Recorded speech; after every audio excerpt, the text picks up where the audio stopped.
Magandang hapon po. Nandito po tayo ngayon sa Cherry Hill, New Jersey. Tag-ulan. Malakas ng ulan. Meron po akong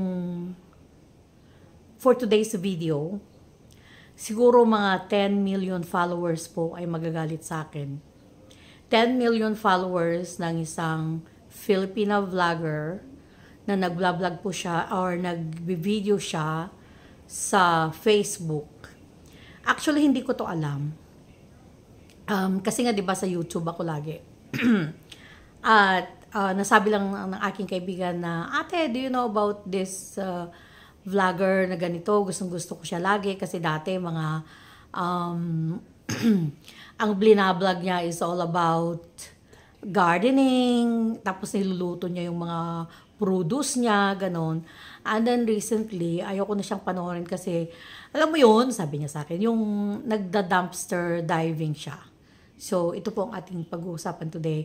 And she has 10 million followers. And ang dami-dami niyang mga views. At this is not about to discredit her. Pero gusto ko lang, sa aking point of view, meron lang tayong gustong i-clarify.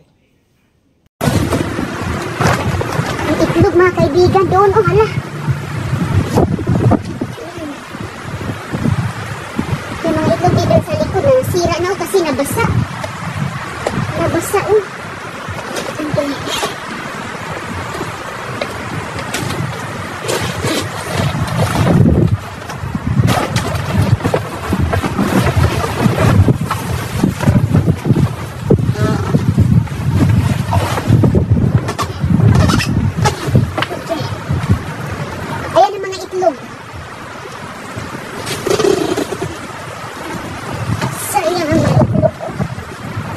Ayan. Mahal ang itlog. Mahal to mga kaibigan. Hala! Oh yeah. So anyway, I think na ang kanyang mga pag-vlog is already a source of income. So hindi po natin papangalanan siya. Pero I want to correct yung anumang mga what you call this one, wrong impression na ng iba sa atin dahil sa kanyang vlog na siya ay nagda-dumpster diving. Ang ibig sabihin nun, yung mga malalaking lagayan ng mga basura is pumapasok siya doon at namumulot siya doon ng mga pagkain at yun ang mga niluluto niya na pagkain para sa kanyang pamilya. Because there's so many wrong in that image. First of all, nung sinabi sa akin ng kaibigan ko yon na tungkol to this Filipina vlogger, so ang ginawa ko, pinuntahan ko ang kanyang page at pinanood ko and sabi ko like, most of this are lies. Kasinungalingan. Unang-una, yung state na kung saan siya nakatira, mainit po doon, wala po doong winter. So, mainit lagi. At kung ikaw ay magtapon ng mga fresh na mga isda, karne, itlog, sa mga dumpster na yon is mabilis siyang masira. So, ibig sabihin, hindi ka naman homeless, hindi ka namang namamalimos, or hindi ka naman naghihirap para magda-dive ka sa mga dumpster na yon para mamulot kung ano man yung mga nakatapon doon. So that's one thing na napansin ko. Pangalawa, so nung marami akong tinignan sa kanyang mga videos at nakita ko, actually pati yung isang kaibigan namin, sinabi namin sa kanya, hindi rin siya naniwala na totoo na yung mga ginagawa ng Filipina na yun, na totoong may napupulot siya. Na kagaya yung episode na napanood ng kaibigan ko, ito hindi ko to nakita, na nakita niya na nung nag-dumpster dive, pumunta siya sa dumpster na yun, nakakita siya daw ng frozen steaks. So, unang-una, again, kung nasaan yung Pilipina na yun, mainit po doon. So, ibig sabihin, imposibleng freshly frozen na mapupulot niya, na may mapupulot siyang freshly frozen. Correct? Please correct. I apologize for my grammar. So, imposible po yon unless na inaabangan niya na merong magtatapon and then pag talikod ng nagtapon, magdadive na siya. At, okay. So, yon is isa nating nakikita na loophole sa video na mga yon.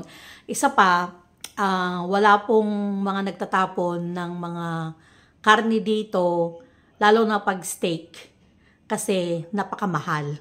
As in, super, duper mahal.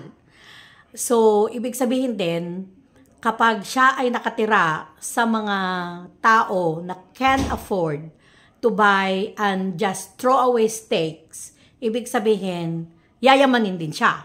Kasi paano ka nandun sa neighborhood na yon kung hindi ka mayaman? Kasi only the super rich, maybe, probably, ang magtatapon ng mga steaks.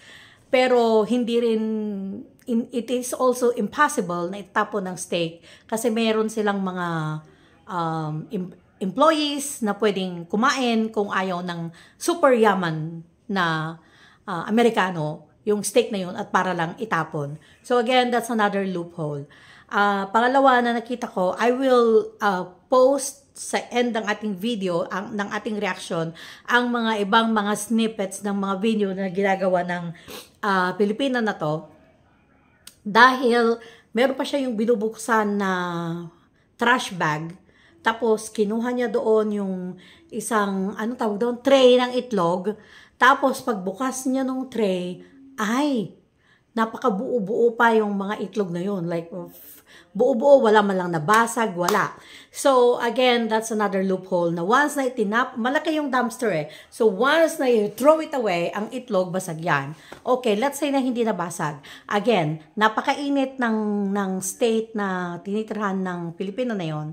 So, kapag ilagay mo lang sa mainit ang itlog, is magkakaroon na to ng salmonella, right? Salmonella. So, bakit mo pakakainin yung pamilya mo yung possible na magkakaroon ng bacterial infection ang pamilya mo, lalo't may mga maliliit siyang mga anak. So, there is another loophole. Marami kaming mga nakitang loopholes ng ginagawa niyang video. Pati rin yung mga, what you call this, bags and bags of chocolates. So, yung pinagpupulutan niya ng dumpster, no? Imposible na mamaya may steaks, mamaya may itlog, mamaya may mga fresh fruits and vegetables na nasa basurahan, mamaya merong bags of chocolates, mga ganon. Again, bakit magtatapon kung sino man ang bumibili nun? At then, ang style dito sa Amerika, kung meron kang mga ayaw na ng mga frozen foods, na itatapon mo is expired. Yung talagang, ano yung tawag doon? Ano tawag doon? Freezer burn. Yun. Yung freezer burn na talaga na hindi mo na siya pwedeng kainin dahil probably mga 3 years, 4 years na sa freezer mo. So, iba yung itsura nun, ng mga karning yun. Hindi siya like perfect na ang ganda-ganda, mamula-mula, ganda-ganda ng karne. So, who is in their, not in the right mind para magtapon ng mga ganon. So, okay, so alam natin, kami na nakakita sa mga videos na yun, so we know na those are just for video purposes or for content purposes. So, wala po tayong problema doon. Gusto niya di ba? Gusto niyang gawin yon. So, and then marami namang mga followers siya. Imagine 10 million na mga naniniwala sa kanya. Otherwise, they're not gonna follow her. Kung hindi pinapaniwalaan yung mga pinapakita niya sa video niya, wala rin po tayong problema doon. Hindi po natin inaatake ang kanyang content. Hindi po natin inaatake ang mga followers niya. That's fine. Go ahead. Kung saan ka kikita, saan ka sisikat, go ahead. But, I am here to just correct the notion na pwedeng gawin yon in real life because hindi po. dito, ang mga supermarkets dito, na kapag expired na kanilang mga meat products, unang-una hindi nila hahayaan yun na mag-expire. Kasi bago pa ma-expire o bago pa matapos yung best buy, ano nila to, either igagawin nila na i-sale, like 50% off, or they're going to recycle it, nagagawin nila na sausage, mga kilbasa, marami silang pwedeng gawin sa mga meat. Kaya hindi pwedeng itatapon nila. And another thing na ginagawa dito po ng mga supermarkets na bago masira, for example, ang kanilang mga tinapay, again, they have their own bakery, so pwede naman nilang gawin din yung mga old bread into something new. Maraming nakakaalam kung anong pwede mo gawin sa old bread. Pwede mo siyang gawin na breadcrumbs, pwede mo siyang gawin na bread pudding, maraming pwedeng gawin sa old bread. So, hindi po yan basta-basta itinatapon. Kasi magilugi ang supermarket pag gagawin yan. At, in the event na kinakailangan nilang mag-donate sa mga homeless shelter, sa mga food banks, ayun pong ginagawa nila. So yung mga overflow o yung mga sobra na like items ng mga supermarket like the fruits and vegetables, mga ganyan, i-donate po nila ito sa mga food banks na pinapakain sa mga homeless, o kaya naman i-donate nila ito sa mga meron tayo dito, anong tawag natin doon, Dr. Red, yung kung saan pumipila yung mga tao at binibigyan sila ng mga fruits and vegetables, di ba? May mga ganon. So, community pantry. Parang community pantry, yes. Community pantry in which yung mga gusto o yung mga nangangailangan ng mga fruits and vegetables and other basic commodities is merong binibigyan ng mga counties, ang mga township, at ayun, pumipila po ang mga tao at humihingi doon for free. So, hindi pwedeng may nasasayang na pagkain. Okay. Pwede lang po sigurong itapon ng mga tao na mga nag-expired ng mga dilata. Ako, example. Let's say for example, bumili ako ng black beans in can. Tapos, kung mamili kasi ako, bulk yan. So, maramihan. So, ang nangyayari, hindi ko siya naluluto. So, ang nangyayari, super duper expired na siya or masyado nang malayo ang kanyang best buy. Ibig sabihin yon itatapon ko na yon. So, pero bihira yung mangyari. Kasi ako lang yung ganon, kasi pag ako yung pag may nakita akong gusto ko sa supermarket, binibili ko. Pero hindi lahat ng mga tao dito sa Amerika ay kagaya ko. I think baka bibihira lang kami na ganon. So, ibig sabihin, wala talagang mga nasasayang na mga pagkain. Maraming mga homeless, gaya ng in-explain ko kanina. So, gusto ko lang i-correct yung notion na merong ganon. So, ayaw kong isipin din ng mga ibang lahi na kapag nakita nila yung mga videos na yon na kaming mga Pilipino o tayong mga Pilipino is na kaya na naman nating magtrabaho para makabili tayo ng pagkain, is namumulot tayo ng mga ganon. Unang-una, wala, gaya ng explanation ko, wala pong ganon. Kung meron man po, is very, very bihira. Hindi pwede na every vlog mo, 3 beses kang mag-upload ng videos mo sa isang araw, is 3 beses ka rin nakapulot ng mga magagandang pagkain, meat, eggs, fruits and vegetables, bread sa basurahan. Wala pong ganon. Again, kahit pa pumunta ka sa mga dumpsters ng mga supermarkets, hindi ka rin basta-basta makapunta doon. Kasi talagang hindi pwede. It's not open to the public. Para ang isang tao is just pupunta doon sa mga dumpster ng sanitation. Very strict ang sanitation dito. Ibig sabihin, yung mga supermarkets, hindi sila basta-basta pwedeng magtapon because, again, that's also against the sanitation code ng mga restaurants, ng mga supermarkets and all that. So, naiintindihan natin sa Pilipinas, meron yung tinatawag na pagpag in which yung mga kababayan natin na hindi talaga ma-afford ang bumili ng pagkain, pumupunta sa mga likuran ng mga restaurant, sa mga basurahan ng restaurant, at doon kumukuha sila kung ano man yung tinatapon na at niluluto nila. Yes, meron po yun sa Pilipinas. But dito po, yung mga homeless, hindi nga po nila ginagawa yan eh. Talagang nandun sila sa mga homeless shelter, yung mga nagpapakain sa kanila, at doon sila kumakain. Kaya yun lang po ang gusto kong i-correct. So, sorry sa 10 million followers ng Filipina content creator na to sa Facebook. Again, ulitin ko po ang point ko. It's okay. Pwede mong gawin kung anong gusto mong gawin para sumikat ka, para kumita ka. Imagine 10 million followers. Wala tayong problema. Kung gusto niyo yung i-follow, follow niyo siya. But I personally just want to correct the notion na some of those mga videos is only for content purposes.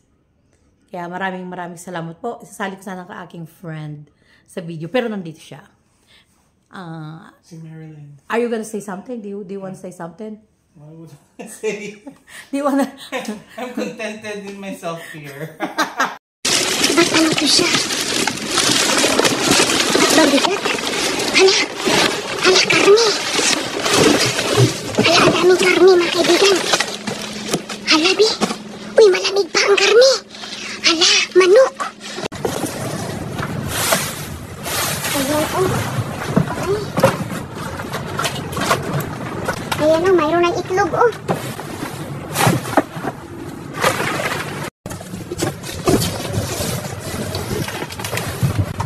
Itlog, oh. Grabe, pinapon ang itlog. Okay. Paano ba ito? Magnetic. Yes, magnetic siya. Meron din akong parang ganito eh. Oh. Okay. So, napanood mo rin yung mga videos ng... Tumigil ka. Napanood mo yung videos ng content creator na yon. So, ano ang what is your take? Ang take ko, take home. No. I don't know. I mean, you know, some people just gotta do what they need to do, like what you said. But, you know, like what you said, dito sa atin, medyo kalabuan yung mga gano'n na, you know, yung dumpster diving, because it's really, it's not like kinakahiya mo or what, but it's really, kasi dito, especially sa atin sa New Jersey, we're very big sa, sanitation. Very strict sila sa sanitary na mga practices and stuff. So, parang concerning lang, baka kasi alam mo yun, yung parang, baka ma-highlight na nagiging practice of ano ba yun? Parang risky na sanitation, yung may expose sa mga ganon, tapos baka asipin ng iba na it's just okay like that, which is not. You know, we have to be very careful kasi iba din ang lakas ng kapangyarihan natin sa Pinas, like we can eat whatever, pero here iba din kasi karamihan ng mga food dito din is very at risk. Konting mas exposure. Konting exposure, konting yung temperature ng fridge mabago lang, 'di ba? Oo. Like it's bad na already. Like once they throw it, that's how bad it is. Kasi yun nga, they don't want you to, you know, like pick up stuff na tinapon kasi that's really bad. That's how serious it is. Hindi naman itatapon kung talagang okay pa, 'di ba? So, yun yung maano ko na, I enjoy yung mga contents na, you know, yung mga gardening, or yung mga positive vibes.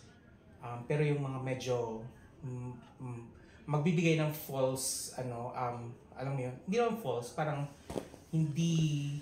Di ba katotohanan? Grabe ka naman. Tinagalog mo lang hindi false. Parang hindi naman, yung, alam mo yun, yung parang medyo careful lang tayo sa na natin sa mga ibang tao kasi they might think otherwise na that's the reality. Oo. So, you know, let's just, especially si Nurse Nora is you know, an infection preventionist, so that's really big sa kanya yung ganun. So, for me, let's just be happy. Let's just, you know, I'm enjoying mga napapanood ko ng mga reels and stuff. So, let's just be a little cautious sa mga what we say and what we do para hindi tayo makapag-cause ng assumptions na mali sa mga tao na nanonood sa atin. Yeah. At para ma-educate din natin yung mga Yeah. person kasi yun ang importante. You know, what we see na positive or what we know na tama and what we have learned, mas maganda na i-share natin. Di ba? Thank you.